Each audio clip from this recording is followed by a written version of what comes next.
তারকাদের মনের কথায় তারকাদের সুখ দুঃখ হাসি আনন্দ ভালো লাগা ভালোবাসা সহ বলা না বলা কথা শুনবো আজকের আয়োজনে। দর্শক, তারকাদের মনের কথায় স্বাগত জানাচ্ছি। আপনাদের সাথে আছি আমি চৈতি সরোয়ার। আর আজকের এই পুরো আয়োজন জুড়ে আমাদের সাথে যুক্ত আছেন জনপ্রিয় সঙ্গীত শিল্পী দিঠি আনোয়ার। আপু কেমন আছেন? খুব ভালো আছি, তুমি কেমন আছো চৈতি? আছি, অনেক ভালো আছি এবং শুরুতেই আপনাকে ঈদের শুভেচ্ছা জানাচ্ছি। ঈদের এই সময়টা পুরো সময় জুড়ে কিন্তু আপনাদের একটা খুবই ব্যস্ত সময় যায়। হ্যাঁ, কিভাবে আপনারা আসলে এই ব্যস্ততাটাকে মেনটেন করেন, বা এই যে আপনাদের একটা আয়োজন থাকে পুরো ঈদকে ঘুরে, সেই সময়টা একটু জানতে চাই। আসলে ঈদের সময়টা আসলেই না মানে অন্যরকম একটা উৎসব মুখর পরিবেশ তৈরি হয় না? তবে এই সময়ে ব্যস্ততাটা না, স্পেশালি আমার ক্ষেত্রে আমি বলতে পারি যে আমি খুব উপভোগ করি, আমার খুব ভালো লাগে ঈদের সময়কার এই অনুষ্ঠানগুলোতে অংশগ্রহণ করতে পারাটা। এবং এবারও মানে বেশ কিছু চ্যানেলে আসলে ঈদের প্রোগ্রামগুলো করা হচ্ছে। কিভাবে আসলে এত ব্যস্ততা, নিজের জীবনের অনেক ব্যস্ততা থাকে, সব কিছু মিলিয়ে গুছিয়ে নেন কিভাবে? বিভিন্ন চ্যানেলে যে রেকর্ডিং থাকে, আপনাদের লাইভ অনুষ্ঠানও থাকে, সব কিছু মিলে এই গল্পটা কি জানতে চাই। এই গল্পটা হচ্ছে, আজকাল তো জানোই তুমি, রাস্তায় অনেক ট্রাফিক জ্যাম থাকে, তো সময়টা খুব ইম্পর্টেন্ট একটা ব্যাপার। তো সময়টা মেনটেন করতে গেলে দেখা যায় যে তুমি যদি সারাদিনের জন্য একটা প্ল্যান করে নাও, সেক্ষেত্রে দেখা যায় যে এটা তোমার জন্য অনেক ইজিয়ার হয়। আর আমার ক্ষেত্রে আমি যেটা বলতে পারি যে গান তো অবশ্যই পেশার চাইতে আমি বলবো যে নেশাটাই বেশি, কারণ সঙ্গীত পরিবারে আমার জন্ম, ছোটোবেলা থেকে গান করে আসছি, এই জিনিসটার প্রতি একটা ভালো লাগা ভালোবাসা আছে। তা আমি আবার মানে খুব যে বেশি কাজ করছি তাও না, আর কাজগুলো যেগুলো করছি বেছে বেছে মানে আমার কাছে যেগুলো করতে ভালো লাগছে বা আমার মনে হচ্ছে যে এই কাজটা করলে আমার সম্মান থাকবে, আমার বাবার সম্মানটা আমি ধরে রাখতে পারবো, সেই ধরনের কাজগুলো ওভাবে আমি আসলে বাছাই করি। আর আমি প্ল্যানিংয়ের কথা যেটা বললাম, যে আমার জীবনের আসলে পুরো অস্তিত্ব জুড়েই তো আমার বাবা গাজী মাজহারুল আনোয়ার। তো বাবা সবসময় আমাকে বিয়ের আগে বলতেন যে মা, গান বাজনা করছো, লেখাপড়ায় ঠিক রেখে গান বাজনা করবে। আর বিয়ের পরে বলতেন যে সংসার ঠিক রেখে গান বাজনা করবে। দেখা গেছে যে আমার ক্যারিয়ারের জন্য আমার সংসারকে আমি কখনো ইগনোর করিনি। তো আমি প্ল্যানটা ওভাবেই করি যে সকাল থেকে দেখা যায় যে আমার তো আসলে একটু আমাদের ফ্যামিলি বিজনেসের সঙ্গে আমি কিছুটা জড়িত আছি। তো সকাল টাইমটা মোস্টলি দেখা যায় যে আমার অফিসের জন্য আমি রাখি, বাচ্চাদের স্কুল টুল তো আছি। আর বিকালের দিকে সময়টা আমি চেষ্টা করি যে আমার রেকর্ডিংয়ের কাজগুলো বিকাল সন্ধ্যা, আর লাইভ অনুষ্ঠানগুলো তো রাতেই হয়। তো ওভাবে প্ল্যান করে করে আমি চেষ্টা করি। আর এর ভেতর থেকে যতটুকু সময় আমি পাই সেটা অবশ্যই আমি আমার পরিবারকে দিই। আমার দুটো ছেলে আছে, আদিয়া নাকি, আমার হাজব্যান্ড, আর আমি একটা জয়েন্ট ফ্যামিলিতে থাকি। এই বাড়িতে আমার শ্বশুর শাশুড়ি সবাই আছেন, এক একজন এক এক ফ্লোরে। কিন্তু আমার স্বাধীনতার ক্ষেত্রে কোনো বাধা নেই, কারণ আমার শাশুড়ি লতিফা চৌধুরী, তিনিও একজন সঙ্গীত শিল্পী, তিনিও একসময় এই কাজগুলো করেছেন যেগুলো আমি করি। তো ওনার কাছ থেকে অসম্ভব একটা সাপোর্ট পাওয়া যায়। আর আমার শ্বশুরকে আমি বলতে পারি যে খুব শৌখিন শিল্পী, সিলেটি মানুষ, তো সিলেটি ফোক গান খুব পছন্দ করে। তো আমাদের বাসায় মাঝে মাঝে এই ধরনের গান বাজনার আয়োজন হয়। অর্থাৎ একদমই সংসারী একজন বউ যদি বলি, একজন পারিবারিক মেয়ে, এবং একই সাথে সঙ্গীত অনুরাগী একটা পরিবার আপনি পেয়েছেন। যেহেতু জন্মের কথা বলছিলেন এবং বাবার কথাটা বলছিলেন, দর্শকরাও কিন্তু জানে যে সুরকার, গীতিকার, পরিচালক বলে শেষ করা যাবে না গাজী মাজহারুল আনোয়ারের সুযোগ্য কন্যা আপনি। সেই গল্পটা যদি একটু শুনতে চাই, যে বাবার হাতেই আপনার হাতে খড়ি হয়েছে গানের, সেই গল্প। বাবার হাতে বলতে, যেমন আমার গানের শুরুটা কিন্তু 8 বছর বয়স থেকে, মানে আমার যখন 8 বছর বয়স, সে 8 বছর বয়সে বাবা আমাকে প্রথম হারমোনিয়াম কিনে দেয়। আমার সেটা ছিল সেই জন্মদিনের উপহার। এবং তার থেকে বড় উপহার ছিল যে ওই সময় বাবা আমার জন্য একটা গানও লিখেন। গানটা এমন ছিল, আমি 8 বছরের মেয়ে, আমায় কাছে পেয়ে হলো ধন্য আমার মা, কত ভালোবাসে আমায় তোমরা জানো না, এরকম একটা গান বাবা আমাকে লিখে দিয়েছেন, আমার জীবনের প্রথম গান। তো তারপর থেকে আমার সঙ্গীতের হাতে খড়িটা শুরু। প্রথমে আমি আমার এক ফুপির কাছে মানে সারগাম শেখা শুরু করি, রুনি খালা, উনি এখন বর্তমানে আমেরিকায় আছেন। পরবর্তীতে বাবা আমার জন্য একজন উস্তাদজি রেখে যান, উস্তাদ ইয়াসিন হোসেন খান, ওনার কাছে আমি ক্লাসিক্যাল শিখেছি। তবে আমি বাসায় শিখতাম, উনি আসতেন উস্তাদজি বাসায় এসে আমাকে ক্লাসিক্যালে তালিম দিতেন। যদিও আমি একটু ফাঁকিবাজি ছিলাম, ছোটোবেলা থেকেই ফাঁকি দিতাম, মানে ওস্তাদজি আসলেই আমার পেটে ব্যথা, আমার মাথা ব্যথা এরকম শুরু হয়ে যেত। কিন্তু মানে দেখা যেত যে মার খুব আগ্রহ ছিল আমার গানের ব্যাপারে ছোটোবেলা থেকে, এবং মার আসলে নিজের গান গাওয়ার শখ ছিল, কিন্তু সেই স্বপ্নটা আমাকে দিয়ে পূরণ করেন। আর বাবার সাথে আমার গানের সম্পর্কটা একেবারে অন্যরকম। বাবাকে তো কখন আমি একদম ঘটা করে বসে গানও লিখতে দেখিনি, মানে উনি হাঁটছেন, হাঁটতে হাঁটতে দুটো গানের লাইন তার মাথায় আসতো, সাথে সাথে একটা সুর চিন্তা করতেন, আমাকে বলতেন মা তাড়াতাড়ি হারমোনিয়ামটা নিয়ে আসো, আমার একটা সুর এসছে মাথায় আর দুটো লাইন তুমি তুলে রাখো, তোমার কাকুরা যখন আসবে গিয়ে শোনাবে। কাকুরা বলতে বড় বড় সঙ্গীত পরিচালক যারা, শ্রদ্ধেয় সত্য শাহ কিংবা আলাউদ্দিন আলী চাচা, পারভেজ চাচা, সুবল দাস চাচা, ওনারা যখন আসতেন আমি না গেয়ে গেয়ে শোনাতাম। এই কারণে দেখা যেত কি আমি অনেক কালজয়ী গানের সাক্ষী, কারণ এই দুটো লাইন থেকেই তারা কালজয়ী গানগুলো বানিয়েছেন, এরকম অনেক ইতিহাস আছে। একটু খালি কণ্ঠে যদি আপনার কাছে শুনতে চাই যে বাবার পছন্দের কোনো গান বা আপনার পছন্দের গান, গাজী মাজহারুল আনোয়ারের লেখা এবং আপনি কণ্ঠ দিয়েছেন। হ্যাঁ, বাবার লেখা অসংখ্য গানে আসলে কণ্ঠ দিয়েছি, তবে একটা অভিযোগও ছিল যে আমি বাবাকে বলতাম যে ভালো ভালো গানগুলো তো সব Sabin aunty, Runa aunty, Ferdous aunty, Shahnaz আন্টিকে দিয়ে দিয়েছে, আমার জন্য কি আছে। তো যাক, সেই গানগুলোই না এখন গেয়ে গিয়ে একটু তৃষ্ণা মেটাই, সেই পুরোনো দিনের গানগুলো আসলে আমার বেশি পছন্দ। সেখান থেকে যদি আমি তোমাকে শোনাই, যেমন বাবার লেখা একটি গান আছে আমার খুব পছন্দ, ইশারায় শীষ দিয়ে আমাকে ডেকো না, কামনার চোখ নিয়ে আমাকে দেখো না, লাজে মরি মরি গো, ইশারায় শীষ দিয়ে আমাকে দেখো না। অসাধারণ, আমরা অসাধারণ অনেক গান কিন্তু উপহার হিসেবে পেয়েছি। গাজী মাজহারুল আনোয়ারের লেখা আপনি কণ্ঠ দিয়েছেন এবং আপনারও বেশ কিছু অ্যালবাম রয়েছে এবং 3 দশকেরও বেশি সময় হয়ে গিয়েছে আপনি 30 বছর হয়ে গিয়েছে। আর লম্বা সময়। সবচেয়ে মজার ব্যাপার কি জানো, আমি তো সবাই জানে যে আমি 8 বছর বয়স থেকে গান করি, তো 30 বছর পার করে ফেলেছি গানে। সবাই মনে করে আমার বয়স বোধহয় 38 বছর, 38। আমি আর বয়সের দিকে গেলাম না, যারা যেটা ভাবে সেটাই। আর বাবার সাথে না আমার গান নিয়ে অনেক খুনসুটিও হতো, মানে পরের দিকে আসলে বাবারা তো সেই আমলের মানুষ, তো ওনাদের মানসিকতাটাও মানে গানের ক্ষেত্রে ওরকমই, মানে আজকাল যে ভিউজ দিয়ে গানের জনপ্রিয়তাটা যাচাই হচ্ছে, এগুলো বাবারা একদমই পছন্দ করতেন না। হই হুল্লোড় মার্কা গানও খুব বেশি পছন্দ করতেন না, ওনাদের কাছে হচ্ছে মেলোডি গান কিংবা একটু চলচ্চিত্রে যে ফোক মডার্ন গানগুলো, এ ধরনের গানগুলো সবসময় আসলে ওগুলোকেই আমরা বলি না যে সঙ্গীতের স্বর্ণালী যুগের, সেই গানগুলোই কিন্তু আমরা ঘুরে ফিরে এখনো করছি, শুনছি। তো একবার কি হলো, টেলিভিশনে একটা অনুষ্ঠান হচ্ছে, তো একটা ছেলে গান করছে, এই ছেলেটা মানে আমি বলবো যে বর্তমান প্রজন্মে খুবই জনপ্রিয় একজন সঙ্গীত শিল্পী, আমি নামটা নাই বলি, তো সে খুব চিৎকার করে গান করছে। তো বাবা আমাকে ডেকে বলতেছে মা মা মা এই শিল্পীটা কে? আমি বলছি আব্বু তুমি ওকে চিনো না, ও তো এখনকার প্রজন্মের অনেক হিট একজন শিল্পী, তুমি চেনো না ওকে? বলে ও হিট কিনা জানি না মা, তবে ওর গান শুনে আমার মাথা হিট হয়ে যাচ্ছে, তুমি টিভিটা অফ করো। আরে অপু, কি অবস্থা? আরে আমাদের সাথে এটা তো দর্শকদের জন্য আসলে একটা ব্যাপার। আসলে দর্শকদেরকে যদি একটু বলে দেই, আমাদের সাথে কিন্তু আপনাদেরকে চমকে দিতে আরও একজন যুক্ত হয়েছেন এবং তিনিও এই সময়কার জনপ্রিয় সঙ্গীত শিল্পী অপু আমান। আপনাকে ঈদের শুভেচ্ছা জানাচ্ছি। যে জিনিসটা আপুকে কিন্তু শুরুতেই জিজ্ঞেস করেছিলাম, আপনার ঈদের ব্যস্ততা কেমন যাচ্ছে? এই তো একই রকমই যাচ্ছে। আমরা তো প্রায় একসঙ্গেই অনেকগুলো প্রোগ্রাম করলাম বা করব। আপার সাথে মনে হয় বেশি প্রোগ্রাম করা হচ্ছে ইদানিং। হ্যাঁ, আমাদের কারণ চাচা যতদিন ছিলেন, চাচা যাওয়ার আগে কথাটা বলে গেছেন যে তোমার উপরে কিন্তু অনেক বড় দায়িত্ব দিয়ে গেলাম, আর দিঠির যতটুকু সাপোর্ট লাগে এটা কিন্তু তোমাকে দিতে হবে। তো আমি চাচার কাছে কমিটমেন্ট করেছি যে আমি আছি সবসময়। একটা মজার ব্যাপার হলো বাবা না দিঠির খাতা নামে একটি খাতা রেখে গেছেন, সেখানে আমার জন্য বেশ কিছু মৌলিক গান তিনি রেখে গেছেন, তো সেখান থেকে 5টি গান অপুর ভাগ্যে জুটেছে, মানে বাবা নিজে ওকে দিয়ে বলেছে যে এই 5টা গান তুমি সুর করবে, এবং সে সুরও করেছে, চমৎকার সুর করেছে, বাবা শুনেও গিয়েছে। কিন্তু মানে সবগুলো গান আসলে রেকর্ডিং আমরা বাবা থাকা অবস্থায় করে যেতে পারিনি, 2টো গান রেকর্ড হয়েছিল বাবা থাকা অবস্থায়, আর পরবর্তী গানগুলো আমরা অন প্রসেস আছে। তো আমাদের খুব ইচ্ছে যে এই গানগুলো আমরা খুব শীঘ্রই আমাদের দর্শক শ্রোতাদের সামনে আনবো, কারণ এখন তো মিউজিক ভিডিওর যুগ, ইউটিউবের যুগ, তো ওভাবে একটা মিউজিক ভিডিও করে।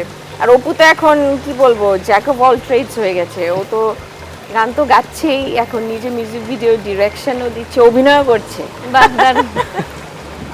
আমরা কি সেখান থেকে একটু গান শুনবো দিঠির খাতা থেকে? হ্যাঁ চল, আমরা ওই যে মেঘলা আকাশ গানটা গাওয়া যেতে পারে। মেঘলা একলা রাতে হারিয়ে যাওয়া তারা হিসেব করছে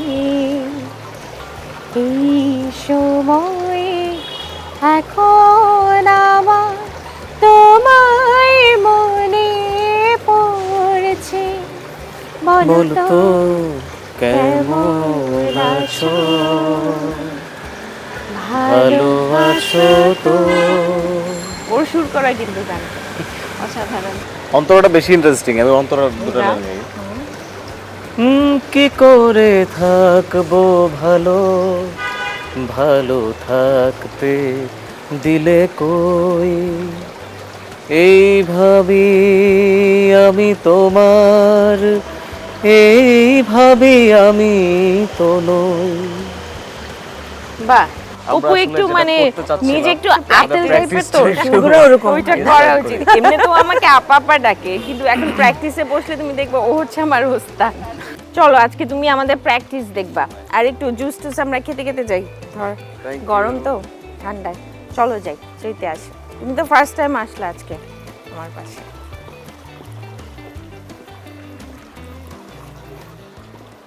দর্শক, বিরতির পরে আমরা আবারও ফিরে এসেছি তারকার মনের কথাতে। আপু, আমরা কিন্তু একদম সঙ্গীত আবহাওয়া একটা পরিবেশের মধ্যে কিন্তু রয়েছে এখন। এখানে তবলা আছে, হারমোনিয়াম, তানপুরা আছে, এবং আজকে আমরাই শিল্পী, আমরাই হচ্ছি মিউজিশিয়ান, আমরাই সব। চলো দেখি, এখন তো অপু হচ্ছে আমাদের ওস্তাদ। অপু, তুমি আমাদেরকে ডিরেকশন দাও কিভাবে কোন গানটা করব। কাজল কাজল মেয়েটির ডাগর ডাগর আখির কোলে, রতন নামের পানসি দোলে দোলে, রতন নামের পানসি দোলে। রতন রতন ছেলেটি ডাগর ডাগর আখির কোলে, কাজল মেয়ের স্বপ্ন দোলে দোলে, কাজল মেয়ের স্বপ্ন দোলে। এই গানটা একটা বিশেষ গানের কারণে বলবো যে আমরা যে অনুষ্ঠানটা করব সেটা মানে একজন বিশেষ অতিথি থাকে সেখানে। এবারে আমাদের অতিথি ছিল বাপ্পারাজ। বাপ্পারাজ ছিল মানে বাপ্পারাজের উপর অনুষ্ঠানটা হবে, এবং তার লিপে যে গানগুলো ছিল সেই গানগুলো আমরা করব। মানে লাইভ রিহার্সাল শুনেই আমি একদম মন্ত্রমুগ্ধের মতো শুনছিলাম। আমি খালি চিন্তা করছিলাম যে যখন এটা পুরোপুরি তৈরি হয়ে যাবে তখন না জানি শুনতে কতটা মধুর লাগবে। আমি তো অপেক্ষা করতে পারছি না। তবে আমার চোখ বারবার যাচ্ছিল এই হারমোনিয়ামের দিকে। আপু, এটা কি সেই হারমোনিয়াম একদম ছোটবেলায় জন্মদিনে প্রথম পাওয়া? সেই ঐতিহাসিক হারমোনিয়াম এখনো দেখো আমি কত যত্ন করে রেখে দিয়েছি। যত্ন এই কারণে, কারণ বেশি তো ধরা হয় না, সে কারণে এখনো খুব ভালো আছে। না, তারপরও এত বছর ধরে এটা এখনো মানে দেখতে নতুনের মতোই আছে, একটা স্মৃতি বিজড়িত। Antique piece. আর এই তানপুরের একটা কাহিনী আছে, সেটাও অপু বলবে। এই হারমোনিয়ামটা কে কিনে দিয়েছিল? আমাকে কিনে দিয়েছিল তো বাবা, বাট আমার একেবারে শ্রদ্ধেয় সত্য শাহ আছে না, সত্য কাকু, উনি একদম নিজে কলকাতায় গিয়ে নিজে পছন্দ করে নিজে আমার জন্য নিয়ে এসেছিল। ওয়াও, তো এটা আসলে অনেক, আমি বলবো যে সত্য সাহার হাতের হারমোনিয়াম একেবারে। হ্যাঁ, এবং কাকু এই হারমোনিয়াম দিয়ে আমাকে গান তুলে দিত। এটা আসলে আমার জন্য অনেক বড় একটা প্রাপ্তির ব্যাপার যে ওনার হাতে হারমোনিয়াম আজকে আমি বাজাচ্ছি, তাই না? সেটাই। আচ্ছা, তানপুরার যেটা ব্যাপার হচ্ছে যে এই তানপুরাটা আবার মানে আমার পছন্দ করে কেনা। আচ্ছা, এটা চাচি বলছিল যে তুমি একটা কাজ করো, দিদির জন্য একটা তানপুরা দাও। তাও প্রায় 4-5 বছর আগের কথা। তো আমি যথারীতি গিয়ে, তার আগে অন্য একটা তানপুরা ছিল, অন্য একটা আদারওয়াইজ দর্শক মনে করবে আমি ওদের মাত্র 5 বছর ধরে বাজাচ্ছি। আপনার তো শুরুর দিকে যে তানপুরা ছিল ওটা পুরানো হয়ে গেছে, তারপর নতুন একটা, তো এটা ফিমেল ভার্সন একটা তানপুরা। এটাও কলকাতা থেকে আনানো। হ্যাঁ, তো এটা কেনার পর তাকে আমি বললাম যে আপু চলেন আমরা নিয়ে আসি তানপুরা। তারপর আমরা দুজনেই গিয়েছিলাম তানপুরাটা আনতে। 5 বছর তো মানে হয়ে গেল। আপনি কি 5 মিনিট বাজিয়েছেন? 5 মিনিট না, 5 ঘন্টা বাজিয়েছি। এখন 5 বছরে কত ঘন্টা কত মিনিট তুমি ওভাবে হিসাব করো যে ডেইলি কত মিনিট করে বাজিয়েছি। না, আসলে হয় কেউ যে আমি বলছিলাম যে একটু ফাঁকিবাজ আছি আমি, কিন্তু এটা ঠিক যে সাধনার আসলে কোনো বিকল্প নেই। অপু খুব সাধনা করে, এবং ও মাঝে মাঝে আসে, এসে আমাকে মানে বললাম না যে আমার ওস্তাদের মতো আমাকে বকাঝকা করে, আপা কি মানে এটা কোনো কথা হলো যে আপনার আজকে গানটা শুনে আমি বুঝতে পারছি আপনি আজকে প্র্যাকটিস করেন নাই Practice সকালে। আর অনির্বাণ আমাকে খুব উৎসাহ দেয়, আপা প্লিজ অ্যাট লিস্ট আমি আসলে- আসি আপনার বাসায় একটু রেগুলার চাচা বেসিসে। তো অনেক চান, মানে চাইতেন যে দিঠি আপা শুধু বাংলাদেশ না, বাংলাদেশ ছাড়াও আরো অন্যান্য জায়গায়, মানে উনি তো কাজ করিয়েছেন রুনা লায়লাকে দিয়ে, শ্রদ্ধা রুনা লায়লাকে দিয়ে, শ্রদ্ধা সাবিনা ইয়াসমিনকে দিয়ে। তো চাচার একটা আশা ছিল যে দিঠি আপাকে ওই রকম একটা হাইট, ওই রকম একটা জায়গায় উনি দেখবেন। তো আশা করছি এখনো আমাদের সময় আছে হাতে, আমরা ট্রাই করতে পারি। কারণ চাচা যে গানগুলো লিখে গেছেন আপার জন্য, যেগুলো গান রেখে গেছেন, সেই গানগুলো যদি প্রপার ইউটিলাইজ হয়, আমার মনে হয় যে সেগুলো গান কোনো অংশেই কম নয়। আসলে নিশ্চয়ই আমরা যেহেতু এখন বসেছি লাইভ প্র্যাকটিস, আরেকটা শোনাবো? আরেকটা রিহার্সেল। আচ্ছা আরেকটা গান চল আমরা ওইটা করি, ঢাকা ৮৬। হ্যাঁ পাথরের পৃথিবী। পাথরের পৃথিবীতে কাছে হৃদয় ভেঙে যায় যা তার করি না ভয়, তো প্রেমের দোষে সবে না, তবু প্রেমের দোষে সবে না। পাথরে পৃথিবীতে কাচের হৃদয় ভেঙে যায় যাক তার করি না ভয়, তবু প্রেমের তো শেষ হবে না, তবু প্রেমের তো শেষ হবে না।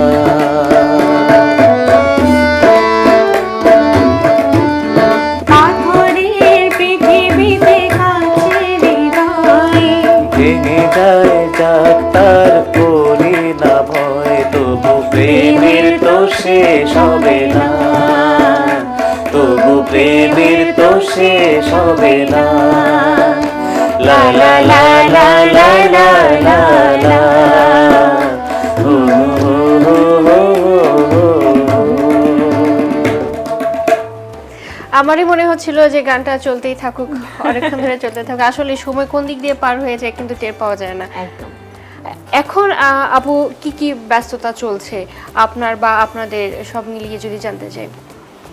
ব্যস্ততা গান নিয়ে আসলে ব্যস্ততা চলছে। আর আমি ওই যে বলছিলাম যে আসলে যতই আমি কাভার সং করি না কেন, মানে মৌলিক গান অবশ্যই থাকা উচিত, নিজস্ব একটা আইডেন্টিটি অবশ্যই। গড়ে তোলা উচিত। কারণ আজকে হয়তো আমি সাবিনা আন্টি, রুনা আন্টিদের গান করছি, কিন্তু আজকে থেকে বেশ কয়েক বছর পরে নিশ্চয়ই আমার ইচ্ছা করবে যে আমার গাওয়া একটি গান আমাদের ওই প্রজন্ম করবে। তো সেই কারণে বাবা সবসময় বলতো যে মা তুমি কাভার সং করছো, আমার লেগেসি ধরে রাখছো, আমি খুব খুশি, তবে তোমার নিজস্ব একটা আইডেন্টিটি দরকার। তো এখন মূলত আমরা মৌলিক গানের উপর কাজ করছি। অ্যাটলিস্ট উনি যে পরিবারের মেয়ে, সেই পরিবারের মেয়ে হিসেবে আমরা বিভিন্ন টেলিভিশন মিডিয়ায় আমরা কাজ করছি, কিন্তু ফিল্মটা যেই বাড়ির ভিত্তি, সেই ফিল্মের জায়গাটা আবার নতুন করে যদি ওনারা ধরেন, তাহলে আমরা যারা আছি, আমরা আশেপাশে, আমরা খুব ক্লোজ মানুষ যারা, তারা আমরা দেখে আসলে মনে একটু শান্তি পাই যে না, ফিল্মের লোক যারা, তারাই ফিল্মে এখনো পর্যন্ত ডমিনেট করছে। না ডেফিনেটলি। আর এখন তো আসলে সময়ের পরিবর্তনের সাথে সাথে সবকিছুর একটা পরিবর্তন আসে, আমাদের চলচ্চিত্র এসছে। আর এখন তো দেখা যাচ্ছে কি, মানে আগে যেমন একটা চলচ্চিত্রে একজন সুরকারী থাকতেন, একটা ফিল্মে 6 থেকে 7টা গান একাই উনি করতেন। আর এখন দেখা যাচ্ছে যে কি একটা চলচ্চিত্রে 2-3টার বেশি গান হ্যাঁ, থাকে না, এবং অনেকেই এক একটা গান এক একজন কাজ সুরকারকে করছে, দিয়ে হ্যাঁ। করানো হয়। আবার সেখানে কিছু স্বজনপ্রীতি এটা সবসময় ছিল, মানে নিজের ঘরানার মানুষদেরকে দিয়ে করা। তা আমি বলবো যে অপুকে আমি বলতে পারি যে ওর কণ্ঠটা আমার কাছে মনে হয় খুবই ফিল্মি একটা কণ্ঠ, কিন্তু সেই তুলনায় চলচ্চিত্রে ওর প্লেব্যাকের সংখ্যা অনেক কম। যেন আমাকে বলে যে আপা আপনি একজন চলচ্চিত্রের মানুষ, যারা ফিল্ম এখন বানাচ্ছে সবাইকে তো আপনি চেনেন, তো একটু বলেন না কেন এটা ওটা। তা আমার কথা হলো কি যে আমার কারোর কাছে গিয়ে মানে আমি বলবো আমাকে একটা গান দেন না, অপুকে একটা গান দেন, মানে এই জিনিসগুলো আমার ভালো লাগে না। মানে তদবির করা বা একটা লিয়াজও যেটা করা, ওইটা করা হয়ে ওঠে না। তবে আমি নিজেও এতদিন করিনি। আমাকে ফার্স্ট টাইম সুজয় শ্যাম গান করিয়েছেন ফিল্মে, অ্যান্ড তারপরে মানে ম্যাসিভ গান বলতে গেলে শিহাব শাহিন সম্ভবত ওনার একটা সিনেমা মিয়া বিবি রাজি, এটাতে দিঠি আপা বলে রেখেছিলেন আমাদের প্রয়াত শ্রদ্ধেয় আলাউদ্দিন আলীকে। তো আলী স্যারের হঠাৎ করে একদিন ফোন আসলো এবং ফোন এসে বললো তুমি কি আমার বাসায় আসতে পারবে? আমি বললাম যে অবশ্যই, কেন পারবো না, আলাউদ্দিন আলীর ফোন। আমি বললাম স্যার আমি এক্ষুনি চলে আসছি। না তোমার আজকে আসতে হবে না, তুমি কালকে দুপুরে আসো। তো কালকে দুপুরে গেলাম, গিয়ে উনি আমাকে একটা লিরিক্স দিলেন। আমি জীবনের প্রথম শ্রদ্ধেয় কাজী মাজহারুল আনোয়ারের হাতের লেখা দেখতে পেলাম। মানে আলাউদ্দিন আলীর বাসায় শ্রদ্ধেয় কাজী মাজহারুল আলমের হাতের লেখা, বললো এটা পড়ো। আমি নিলাম, পড়ছি। আচ্ছা সুরটা এরকম এরকম হয়, তুমি কি হাদির গান গাও, হাদির গান গাও, হাদি ভাইয়ের গান গাও? বললাম যে হ্যাঁ টুকটাক গাই। কোনটা গাও? এমন চোখের নজর এমনি করে এগুলো গাই। তো গাও তো দেখি 2 লাইন গাও। ওকে ওকে ঠিক আছে, হ্যাঁ বুঝছি নাও, এটা এটা ধরো গাও। এটা শুরু হলো এরকম এরকম। আচ্ছা তুমি তাহলে একটা কাজ করো, আমার তো সন্ধ্যার সময় শিফট নেওয়া আছে, দুপুরে কিন্তু আমি এটা করছি, আমার সন্ধ্যায় শিফট নেওয়া আছে, তুমি সন্ধ্যার সময় শ্রুতিতে চলে আসো স্টুডিওতে। হ্যাঁ তারপর আশার আসে, সূর্য শ্রাবণ শ্যাম আসে। চাচার সাথেও তো হ্যাঁ, হ্যাঁ। ওই যে আমরা একটা নার্গিস আক্তার পরিচালিত একটি ছবি হয়েছিল জয়বতী কন্যার প্রেম, সেখানে মানে বাবা গান লিখেছে আর সূর্য শ্যাম চাচার সুর, সেখানে আমি আর অপু কিন্তু মানে একসাথে 3টা গান আমরা করা, একসাথে হ্যাঁ, করেছি মানে এবং সোলো গানও ওই- ছিল, ডুয়েট গানও ওই ছিল। সিনেমার যেগুলো লেখা গান, মানে অন্য গীতিকবি যারা লিখেছেন সেই গান ছাড়া ডক্টর সেলিম আল দিন স্যারের যতগুলো পুঁথি ছিল পুরো পুঁথিটা আমাকে গাইতে হয়েছে। আর মজার বিষয় কি জানো, ওই গানের গীতিকারও পুরস্কার পেয়েছে, সুরকারও পুরস্কার পেয়েছে, আমি আর সঙ্গীত অপু পাইনি। সঙ্গীত পরিচালকও পেয়েছে। আমাদের খুব ইচ্ছে ছিল যে এটা তো মানে অনুদানের ছবি ছিল, আমাদের খুব ইচ্ছে, মানে আমাদের মনে মনে একটা আশা ছিল যে এবার মনে হয় দেখি একটু জাতীয় চলচ্চিত্র পুরস্কার। কিন্তু আপু পুরস্কারের সংখ্যা কিন্তু আপনার ঘরে কম নেই, আমরা কিন্তু জানি যে পুরস্কারের জন্য একটা আলাদা সাইড আপনি রেখে দিয়েছেন। হ্যাঁ হ্যাঁ, ও সেটা তো অবশ্যই আছে। পুরস্কারটা হচ্ছে কি আসলে কাজের স্বীকৃতি, অবশ্যই। মানে সেটা তোমাকে আরো অনেক বেশি উৎসাহ দিবে, অনুপ্রাণিত করবে। আর তবে আমার বাবা বলতেন যে বাবা তো মনে করো যে স্বাধীনতা পদক, 21 পদক থেকে শুরু করে অসংখ্য পুরস্কার ছিল, কিন্তু বাবা সবসময় বলতো কি যে মা এই যে পুরস্কার এটা অবশ্যই তোমার কাজের রেকগনিশন, বাট তুমি মানুষের ভালোবাসাটা আমি মনে করি যে সবচেয়ে বড় পুরস্কার। নিশ্চয়ই, অবশ্যই। একজন সঙ্গীত পরিচালক, উনি কাজ করছেন ওনার ঘরানার বা ওনার সিন্ডিকেটের সেই 3জন ফিমেল আর্টিস্ট, 2জন মেল আর্টিস্ট, তাদেরকে দিয়ে কাজ করাচ্ছেন এবং সব হ্যাঁ। জায়গায় তাই দেখা যায়। সব জায়গায় এই বিষয়টা আসলে মানে কিভাবে দেখছেন আপনি? না, বিষয়টা মোটেও ভালোভাবে দেখি না, কারণ হচ্ছে কি আমাদের দেশে কিন্তু অনেক ভালো ভালো ট্যালেন্ট পেয়েছি আমরা, অবশ্যই। হ্যাঁ, মানে বিভিন্ন যে রিয়েলিটি শো গুলো এসে, অপু তো একটা রিয়েলিটি শো থেকে এসেছে, এবং আমি তো মনে করি যে এখনকার প্রজন্মে আমরা সত্যি অনেক লাকি যে আমরা কিন্তু অনেক ভালো ভালো শিল্পী পেয়েছি, কিন্তু দেখা যাচ্ছে যে ওখান থেকে মাত্র 2 থেকে 3জন শিল্পী চলচ্চিত্রে প্লেব্যাক করছে, বাকি জন যারা আছে খুব একটা সুযোগ পাচ্ছে না। আর বাবাদের সময় আমরা যেটা দেখতাম কি, যখন একটা গান তারা বানাতেন ওনারা দেখতেন যে এই গানটা কার কণ্ঠে বেশি ভালো লাগবে, মানে সেভাবে এখানে মানে কোনো সিন্ডিকেট বা স্বজন প্রীতি ঠিক আমি বলবো না, হ্যাঁ পছন্দের শিল্পী থাকতেই পারে, তা তো অবশ্যই। কিন্তু তারপরে বলতেন যে না, মানে একটা মেলোডি গান হলে বলতেন যে আচ্ছা এটা সাবিনাকে দিয়ে গাও, একটু একটু চটুল ঘরানার গান হলে দেখা যেত যে রুনা আন্টিকে ডাকা হতো, একটু ক্লাসিক্যাল ঘরানার হলে দেখা যেত যে শাহনাজ আন্টি দেশের গান করছে কিংবা ফেরদৌস রহমান, এরকম মানে ভ্যারাইটি, মানে বাবাদের ছবিতে দেখা যায় যে যে একাধিক শিল্পীরা থাকতেন। আর এখন দেখা যায় কি দেখা যাচ্ছে যে হ্যাঁ আমার সাথে এর খাতির আছে, আচ্ছা এরে দিয়ে আমি একই ছবি 3টা গান গাইয়ে দিলাম। তো এই জিনিসগুলো আমার মানে আমার কাছে মনে হয় যে এগুলোর একটু পরিবর্তন দরকার। এতে করে হয়তো কাজের মানটাও একটু হ্যাঁ, মানে অনেক সময় দেখা যায়, আর ফিল্মের গান কিন্তু ইটস নট দ্যাট ইজি। ফিল্মের গান শুধু গান গাইলে হবে না, এখানে গানের ভেতর না একটা অভিনয়ের বিষয় অভিনয়, থাকে, কণ্ঠ দিয়ে মানে একটা অভিনয়টা করতে এক্সপ্রেশনের বিষয় থাকে, হাসি কান্না অনেক ধরনের। যেমন একটা গান ছিল না, একটুখানি দেখো একখান কথা রাখো, এই গানটার ভেতর একটা নিঃশ্বাসের একটা এক্সপ্রেশন ছিল, ওই নিঃশ্বাসটা যদি তুমি না দাও গানটা ভালোই লাগবে না শুনতে, এরকম কিছু বিষয় থাকে, কিন্তু মানে সুযোগের অভাবে এরকম একটা বিষয়। তো এই জন্য অনেক সময় না একঘেয়েও লাগে যে একই শিল্পীর গান প্রতি ছবিতে শুনছি। যাক, আমার মনে হয় একটু বেশি ভারী কথায় চলে যাচ্ছি। ঈদের এই আয়োজনে আমরা ভারী কথার দিকে না যাই, তার চেয়ে বরং আরেকটা গান শুনতে চাই আমি। চলচ্চিত্রে আপনারা দুজনেই একসাথে ডুয়েট করেছেন বলছিলেন, সেই গানটা একটু হ্যাঁ, শুনবো। সেখানে একটা ফোক গান ছিল, ওই যে আমি আর তুই ডুয়েট গেলাম না, বাউলা হাওয়ার, বাউলা হাওয়ার এটা তো চাচার লেখা গান। হ্যাঁ, বাবার লেখা আর সুজয় শ্যাম চাচার সুর।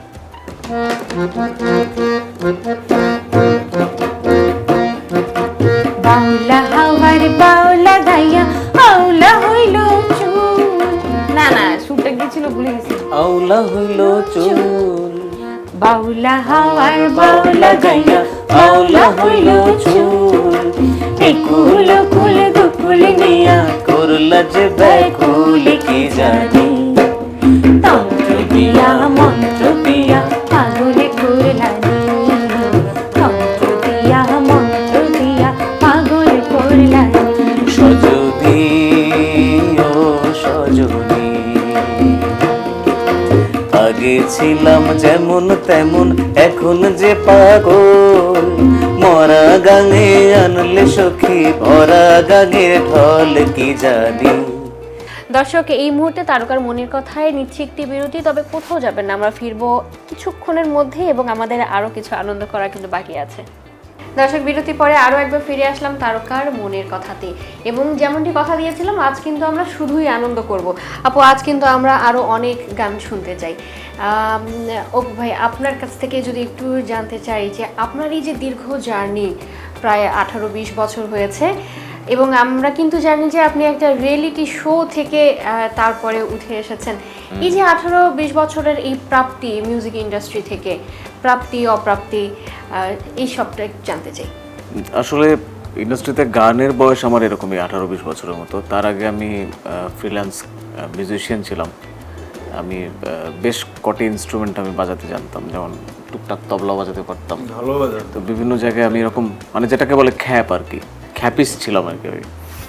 তো তারপর ক্লোজ আপে ট্রাই করলাম, ক্লোজ আপে ট্রাই করার পর গেলাম। তো এই যে ক্লোজ আপ ওয়ান বা সেরা কণ্ঠ বলি বা বাংলার গায়ন বলি বা সো কল্ড রিয়েলিটি শো যেগুলো, এগুলো প্রথম দিকে হতো। আমি শুনেছিলাম যে শ্রদ্ধেয় আব্দুল আলিমকে এরকম একটি রিয়েলিটি শোর মাধ্যমে বিটিভিতে অডিশনের মাধ্যমে তাকে সেই রংপুরের ওই দিক থেকে তাকে নিয়ে আসা হয়েছিল এবং তাকে সুযোগ করে দেওয়া হয়েছিল।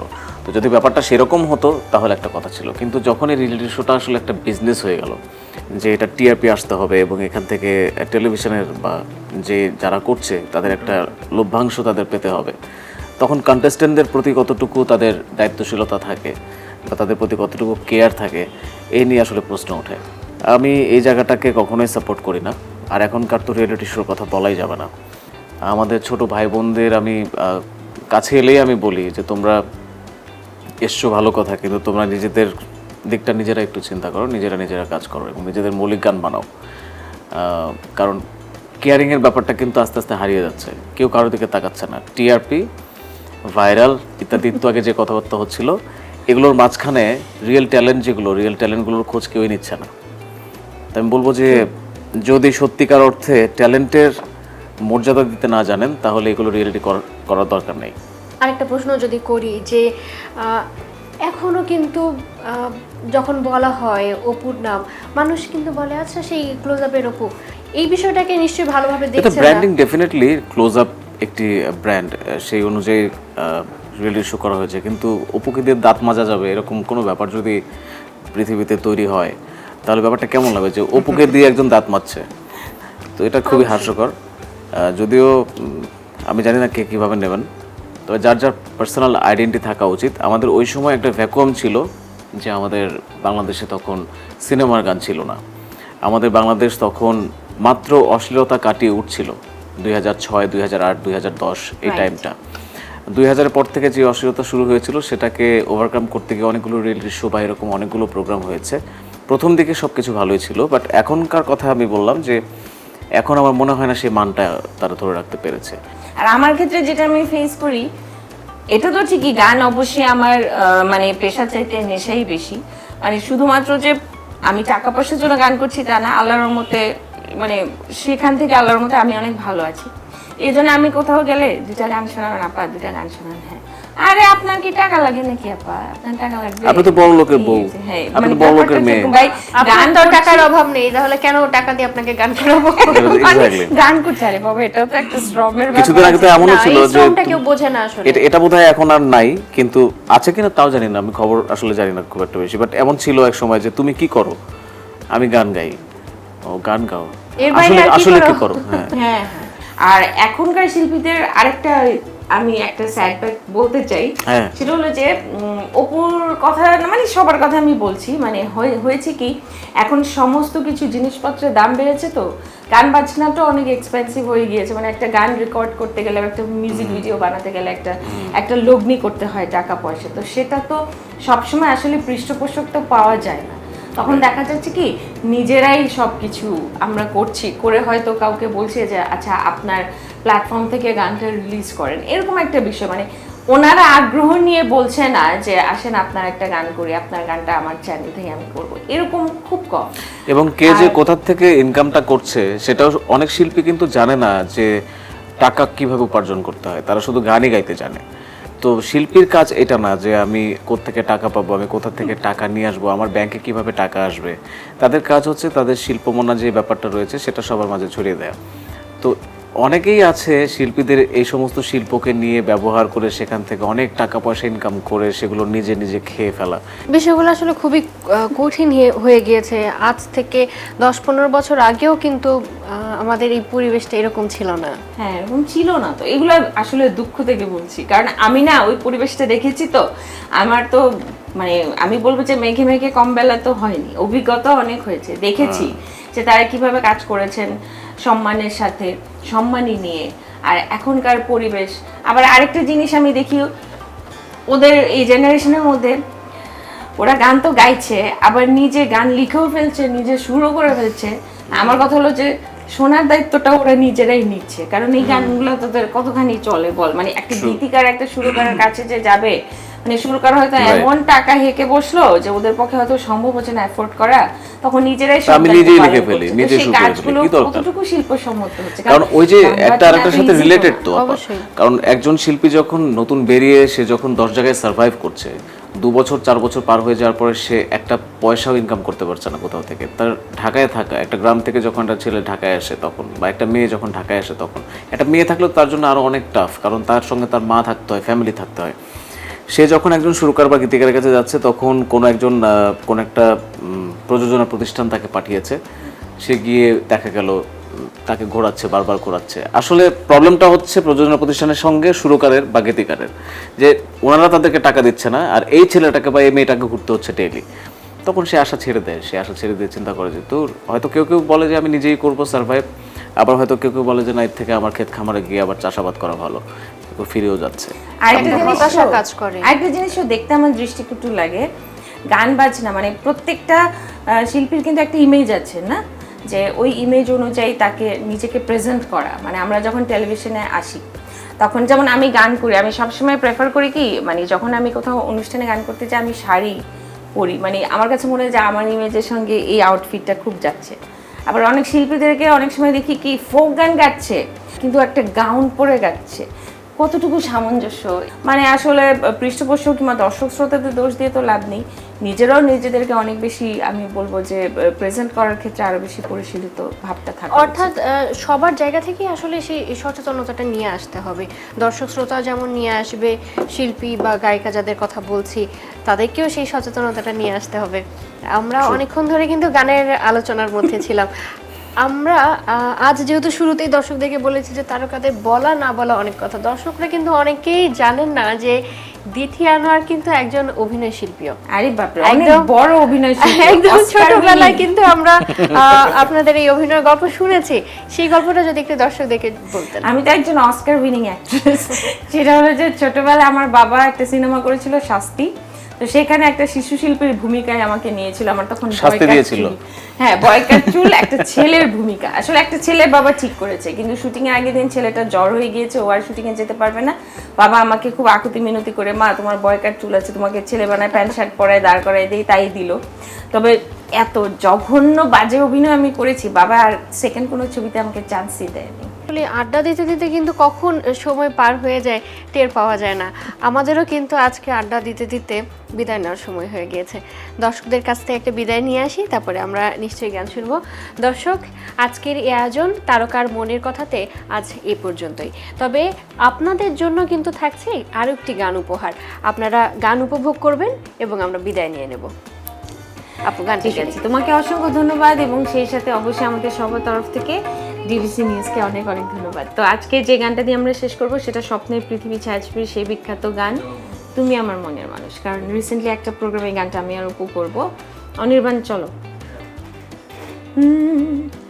তুমি আমার জান বন্ধু, অন্তরের অন্তর